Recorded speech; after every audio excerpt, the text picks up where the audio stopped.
In this video, I am going to show you how to draw the Wiggers diagram for cardiac cycle. Wiggers diagram has 5 components, which include 3 pressures: aortic, ventricular, and atrial, ECG, and heart sounds. We will start by drawing the pressures. Draw X and Y axis. X axis is time and Y axis is pressure.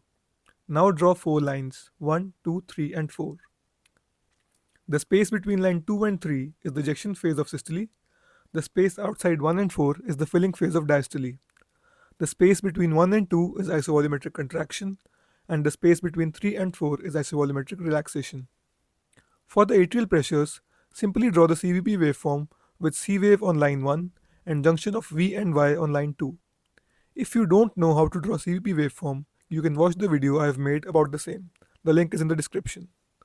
Now for the aortic pressures, remember that normal systolic pressure is 120 and normal diastolic pressure is 80.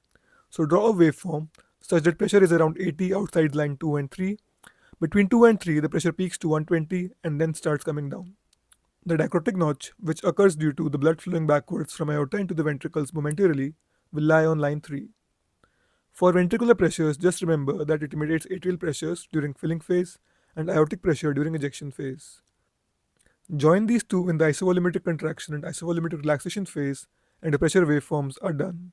Now for ECG, P wave lies at the beginning of A wave of CVP, QRS lies just before line 1, and T wave lies near the aortic peak. Heart sound S1 lies on line 1 and S2 on line 3. Your diagram is now complete.